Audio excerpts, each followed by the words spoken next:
आज आपके लिए एक इम्पोर्टेंट और यूज़फुल टॉपिक। आज हम बात करेंगे रात को सोने से पहले या नींद आने से पहले पानी पीने का फ़ायदा है, नुकसान है, गर्म पानी पीना चाहिए, ठंडा पानी पीना चाहिए, इसका कुछ सिग्निफिकेंट बेनिफिट है या नहीं, इस चीज़ों को डिफ्रेंशिएट करने का प्रयास करेंगे। इन चीज़ों में पेशेंट को क्या बेनिफिट होता है, क्या लॉस होता है और कौन सी बीमारी में रात को पानी पीने से पेशेंट को बेनिफिट या नुकसान होगा, उस बारे में भी बात करेंगे। ये काफ़ी कॉमन टॉपिक है और काफ़ी लोग डिस्कस करते हैं सोने से पहले पानी पीना चाहिए, नहीं पीना चाहिए, और खासकर अगर किनको उम्र दराज पेशेंट है उसमें पीना चाहिए कि नहीं पीना चाहिए, वो इश्यूज़ काफ़ी लोग हमारे पास लेके आते हैं। तो इस बारे में आज एक स्पेशल वीडियो हमने किया है जिसमें इस इशू को हम एड्रेस करेंगे। हार्ट पेशेंट्स में इसका क्या रोल है उस बारे में बात करेंगे। आते हैं आज का टॉपिक पर। आज का टॉपिक है सोने से पहले पानी पीने का फ़ायदा है या नुकसान है, इस बारे में बात करेंगे। कुछ लोग ऐसा कहते हैं या कुछ डेटा ऐसा है कि अगर आप सोने के समय 1 से 2 गिलास पानी को पीते हैं तो इससे आपका बॉडी हाइड्रेटेड रहती है, बॉडी का डाइजेस्टिव सिस्टम बेटर रहता है, आपको ओवरऑल आप उस समय खासकर अगर गर्म पानी लेते हैं तो माना जाता है कि अच्छा है। कितना अच्छा प्रैक्टिस है या नहीं इसके बारे में ऑब्वियसली कोई साइंटिफिक डेटा अवेलेबल नहीं है, कोई बहुत बड़ी रिसर्चेज अवेलेबल नहीं है, कोई रैंडमाइज कंट्रोल ट्रायल अवेलेबल नहीं है। मैंने अपने काफ़ी वीडियोस में बोला है कि मैं ज़्यादातर साइंटिफिक एविडेंस पर ही विश्वास करता हूँ। रैंडमाइज कंट्रोल ट्रायल से कोई डेटा मिलता है तो मैं उसी पर ज़्यादा ट्रस्ट करता हूँ। मैं रूटीनली किसी की कही सुने बातों पर ना विश्वास करता हूँ, ना मैं वो आपके सामने वो प्रेजेंट करता हूँ, क्योंकि उस चीज़ का उतना वैल्यू नहीं है। और जो चीज़ें मुझे भी थोड़ी डाउटफुल लगती है उसे मैं आपको ये सजेस्ट करूँगा कि आप उसे you should take it with a pinch of salt, कि आपको उसको फॉलो करना है कि नहीं। पर हाँ, रात को सोने से पहले पानी अगर आप पीते हैं तो इसमें उम्र दराज वाले पेशेंट में थोड़ा दिक्कत आती है। इसमें होता है क्या है कि रात को जब आप पानी बहुत ज़्यादा पीते हैं, रात को सोने से अगर तुरंत पहले अगर आप पानी पीते हैं तो उस समय रात को पेशाब आने का चांस बढ़ जाता है। जैसे कई बार हम बच्चों के लिए भी बोलते हैं ना कि रात को सोने के टाइम पानी मत पिए, जिनको बेड वेटिंग की आदत होती है। वैसे ही उम्र दराज पेशेंट्स में भी यही प्रॉब्लम है कि जिन लोगों की एज बियॉन्ड 60-70 ईयर्स है, ब्लैडर को कंट्रोल नहीं कर पाते हैं, उनका प्रेशर कंट्रोल प्रॉपर यूरिन का नहीं हो पाता है, वैसे लोगों को ज़्यादातर ये रिकमेंड किया जाता है कि वो रात को सोने के टाइम पानी ना पिए, क्योंकि ऐसा करने से उनकी स्लीप इंटरप्ट होगी, स्लीप डिस्टर्ब होगी और उनको रात को बार बार नींद खुलेगी।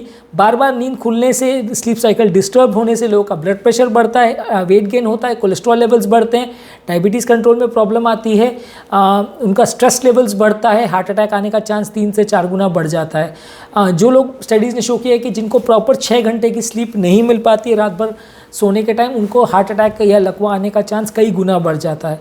तो इसीलिए अगर कोई भी कारण से आपकी स्लीप डिस्टर्ब हो रही है तो उसको आपको पिकअप करना है। कई लोगों को हमें ऐसा प्रॉब्लम लोग लेके आते हैं कि उनको रात को बार बार नींद खुलती है, तो उनके लिए ये कॉमन सजेशंस भी हैं कि वो आप सोने से पहले पानी बिल्कुल ना पिएं।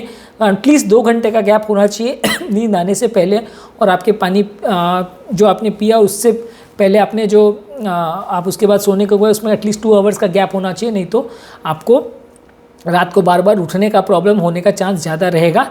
एज की वजह से लोगों का क्या ब्लैडर का कंट्रोल अच्छे से नहीं रह पाता, उनका ब्लैडर एक तरह से ओवर एक्टिव हो जाता है। ये कई बार ब्लैडर के इन्फेक्शन वगैरह में भी हो सकता है। लकवा वाले पेशेंट में, जिन लोग की याददाश्त अच्छी नहीं है, उनके केसेस में भी हो सकता है। डायबिटीज़ वाले पेशेंट में और उम्र दराज वाले पेशेंट जिनको प्रोस्टेट का प्रॉब्लम होता है मेल पेशेंट में, उनमें भी इस तरह का प्रॉब्लम देखा जा सकता है कि उनको बार बार पेशाब को कंट्रोल करना मुश्किल होता है। तो वैसे लोग अगर डेफिनेटली रात को सोने से पहले ज़्यादा पानी पिएंगे तो उनको पेशाब से रिलेटेड ज़्यादा तकलीफ आएगी। तो प्रोस्टेट वाले पेशेंट्स के लिए भी एडवाइजेबल है कि सोने के पहले ज़्यादा पानी ना पिए, बॉडी को थोड़ा सा डिहाइड्रेट रखें उस पॉइंट पे, तो आपके लिए अच्छा है। ये शायद हार्ट फेलियर पेशेंट्स के लिए भी एप्लीकेबल है। आप इसको एक्स्ट्रापोलेट कर सकते हैं उस डेटा को कि हार्ट फेलियर वाले पेशेंट्स को भी रात के समय लंग्स में पानी भरने की वजह से सांस फूलती है, तो आप उसको अगर थोड़ा कम पिएं या बॉडी को उस समय थोड़ा सा ड्राई रखें तो कंपैरेटिवली आपके लिए भी अच्छा है। नहीं तो आपको सांस फूलने की वजह से नींद खुलने का प्रॉब्लम भी थोड़ा ज़्यादा होने का चांस है। हालांकि ये कोई क्लियर कट स्टडी नहीं है कि पानी रात को पीने से पहले, सोने से पहले अगर आप पीते हो तो उससे ऑर्थोपनिया में क्या कोरिलेशन है, ऐसी कोई बड़ी स्टडी या रैंडमाइज ट्रायल नहीं है जिसकी बेसिस पे आप इस डेटा को श्योर शॉर्ट बोल सकते हैं। लेकिन हाँ, ये डेटा आप एक्स्ट्रापोलेट कर सकते हैं, इससे आप मतलब निकाल सकते हैं। बेनिफिट्स क्या है रात को पानी पीने से सोने से तुरंत पहले? इससे आपका मूड अच्छा रहता है। एक छोटी सी स्टडी है लगभग 52 पेशेंट्स में जिसको किया था कि जो लोग सोने से पहले पानी पीते हैं वो कंपैरेटिवली उनका मन शांत रहता है, मन काम रहता है, और एज़ कम्पेयर्ड उनका मेंटल बैलेंस थोड़ा बेटर रहता है, उनका इमोशन, सेटिस्फैक्शन और कामनेस लेवल्स अच्छे रहते हैं। एज़ कम्पेयर जो डिहाइड्रेटेड लोग हैं उनका कामनेस लेवल कम होता है। ऑब्वियसली कोई बड़ी डेटा नहीं है और इस डेटा का कोई साइंटिफिक बेसिस नहीं है। 50 लोगों ने पानी पिया या नहीं पिया, उनका मन शांत रहा या नहीं रहा, ये साइंटिफिकली अप्रूव नहीं कर सकते। तो इसीलिए इसको मैं तो आपको नहीं वो बोलूँगा रिकमेंडेड, लेकिन हाँ ये एक डेटा ज़रूर अवेलेबल है कि आपका मूड अच्छा रहता है अगर आप रात को सोने के समय पानी पीते हैं।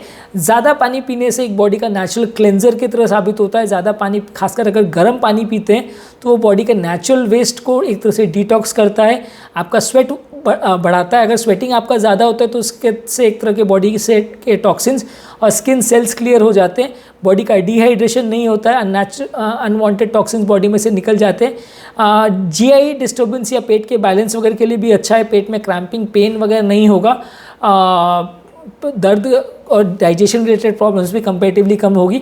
तो इस तरह के लोग भी अगर रात को पानी पिए, और खासकर अगर गर्म पानी पिए तो ज़्यादा अच्छा है। गर्म पानी ठंडा पानी का भी काफ़ी लोग हमसे पूछते हैं, तो ये भी हम एक सेपरेट वीडियो में एक्सेस करेंगे कि गर्म पानी ठंडा पानी का क्या इशू है। आज के लिए इतना समझ लीजिए कि अगर गर्म पानी पीते हैं तो एक तरह से डिटॉक्स या क्लीन करने में बॉडी को हेल्प करता है, बॉडी की स्वेटिंग को बढ़ाता है, अबनॉर्मल टॉक्सिन्स को बॉडी से स्वेट के माध्यम से पानी के फॉर्म में निकल जाता है तो वो अच्छा है, बॉडी की इम्यूनिटी को भी बेटर करता है।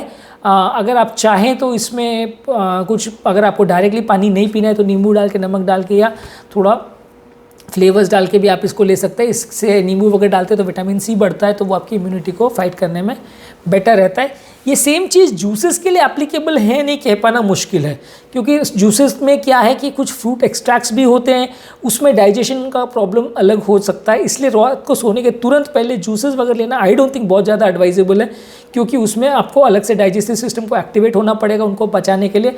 और रात को सोने से तुरंत पहले कुछ भी चीज़ अगर डाइजेस्टिव सिस्टम को एक्टिवेट होना पड़े पचाने के लिए तो अच्छा नहीं माना जाता है, क्योंकि उसमें वज़न भी ज़्यादा बढ़ता है और एक तरह से गट के हेल्थ के लिए भी अच्छा नहीं है।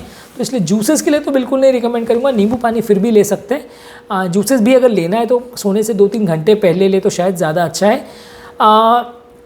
बॉडी डिहाइड्रेट हो रही है नहीं वो कैसे पता चले? ऑब्वियसली सबसे इजी टेस्ट ये है कि आपको चक्कर होगी, बैठे से उठने में चक्कर आने लगेगा, कमज़ोरी होने लगेगी, बीपी चेक करेंगे तो कम होगा, पेशाब का कलर डार्क होगा। जब भी आपका यूरिन का कलर डार्क हो रहा है, लाइट येलो नहीं डार्क येलो है, तो इसका मतलब आपका पानी का रिक्वायरमेंट ज़्यादा है, आप जितना पी रहे हो उससे ज़्यादा है। खासकर अगर आपको प्रेगनेंसी वगैरह है या बॉडी को कोई दौड़ भाग का काम करे, गर्म एनवायरनमेंट में रह रहे हैं, वो सब जगह में पानी का रिक्वायरमेंट ज़्यादा होगा। पानी की डिहाइड्रेशन लेवल से बचने के लिए आप कर सकते हैं कि ज़्यादा फ्रूट्स और वेजिटेबल्स लें, उसमें भी आपका पानी का कंटेंट बढ़ता है। कुछ भी काम करने के दौरान या खाना खाने के बाद एक्स्ट्रा पानी ले लें, एक्सरसाइज करने के बाद भी या मेहनत का काम करने के बाद भी पानी लें। और कई बार अगर भूख भी लगे तो उस टाइम पे भी थोड़ा पानी पी लेना चाहिए, क्योंकि कई बार ब्रेन जो है मिस्टेक कर लेता है, वो अगर प्यास भी लगती है तो कई बार उसको हंगर की तरह इंटरप्रेट कर लेता है। तो कई बार एक्चुअल में बॉडी डिहाइड्रेटेड होती है, लेकिन ब्रेन को मैसेज ऐसा जाता है कि भूख लग रही है, तो कई बार उस समय आदमी खाना भी खा लेता है। तो अगर खाना भी खा रहे हैं तो उसके साथ ज़्यादा पानी पीना अच्छा है। आइडियली व्हाट वी रिकमेंड इस कि अगर पानी आपको पीना है तो डायरेक्ट सोने से पहले मत पीजिए, एटलीस्ट 2 घंटे का गैप रहना चाहिए। उतना देर में बॉडी को एटलीस्ट यूरिन बनाना है या उसको निकालना है, उसका टाइम मिल जाता है। और अगर आपको सोने से पहले अगर यूरिनेशन का प्रॉब्लम है तो आप रात को यूरिन वॉइड आउट कर सकते हैं। जो गर्म पानी ठंडे पानी के फेवर में डेटा है या रात को पानी ज़्यादा पीने के फेवर में डेटा, वो एक इन जनरल स्टेटमेंट है, उसका कोई बहुत ज़्यादा साइंटिफिक बेसिस नहीं है। पर ओवरऑल एक रात को सोने से पहले पानी पीने के रिगार्ड्स में काफ़ी लोग का ये कॉन्सेप्ट था, डाउट था कि पीना चाहिए कि नहीं, कुछ फ़ायदा करता है कि नहीं, तो उस बारे में हमने बात करी। अगर आपको पानी पीना है तो बेस्ट है कि तो सोने से 2 घंटे पहले पिए, सादा पानी पिए। अगर गर्म पीना है तो पी सकते, प्रेफरेबल है। बाकी बहुत ज़्यादा अगर आपको किडनी का प्रॉब्लम है, उम्र ज़्यादा है, प्रोस्टेट का प्रॉब्लम है, डायबिटीज़ वगैरह, तो रात को सोने के तुरंत पहले तो एटलीस्ट पानी ना ले। हार्ट फेलियर वाले पेशेंट में भी अवॉइड करें तो ज़्यादा अच्छा है। इस टॉपिक के माध्यम से हमने आपके एक ट्रेडिशनल मिथ के बारे में बात करने की कोशिश की, उसको क्लैरिफाई करने की कोशिश की। मेरे चैनल का बेसिक पर्पज़ ये कि हार्ट और हेल्थ से रिलेटेड साइंटिफिकली करेक्ट इन्फॉर्मेशन हम आपके लिए ईजिली अवेलेबल करते हैं, ताकि इस तरह के कंटेंट के लिए आपको इधर उधर भटकना नहीं पड़े, डॉक्टर्स और फ्रेंड्स और रिलेटिव्स पर डिपेंडेंट नहीं होना पड़े। डॉक्टर्स कई बार टाइम कंस्ट्रेंट की वजह से सारी चीज़ें नहीं बता पाते, और फ्रेंड्स और रिलेटिव से मिली हुई इन्फॉर्मेशन कई बार आधी सही आधी गलत होती है, जिसको फॉलो करने से फ़ायदा होने के बदले नुकसान हो जाता है। हम चाहते हैं कि इस तरह कंटेंट आपके लिए इजीली अवेलेबल रहे, ताकि आप उसको समझ सके, समझा सके, लाइफ को बेटर मैनेज कर सके, हेल्थ को बेटर बना सके। यदि आपको हमारे चैनल का कॉन्सेप्ट अच्छा लगता है तो वीडियोस को लाइक कीजिए, चैनल को सब्सक्राइब कीजिए। यदि आपको लगता है कि कंटेंट आपके फ्रेंड्स और रिलेटिव्स के लिए यूजफुल है तो लिंक को उनके साथ शेयर कीजिए। यदि आपकी कोई कमेंट्स, क्वेरी, सजेशंस हैं या आप चाहते हैं फ्यूचर में कोई और टॉपिक्स पर हम वीडियोस बनाएं तो नीचे कमेंट सेक्शन में उनके बारे में बताइए। ज़्यादातर हर कमेंट्स पर हम कोशिश करेंगे रिप्लाई करने का, और हम कोशिश करेंगे हर आपकी क्वेरीज़ को सॉर्ट आउट करें। और जिन लोग को अगर कोई टॉपिक्स वगैरह पे भी आप सजेशन देते तो उन पर भी हम नए वीडियोस बनाने का प्रयास करेंगे, बशर्ते आप हमें थोड़ा टाइम दें उसके लिए। अंत में मैं डॉक्टर नवीन अग्रवाल तहे दिल से आपका शुक्रिया अदा करूँगा कि आपने इस टॉपिक को पूरा देखा। होपफुली आपको इससे कुछ सीखने को मिला होगा। जो लोग मेरे चैनल पर नए उन्हें रिक्वेस्ट करूँगा कि चैनल को सब्सक्राइब करें। ऐसा करने से हमें चैनल को कंटिन्यू करने के लिए मोटिवेशन और इंस्पिरेशन मिलेगी। Thank you.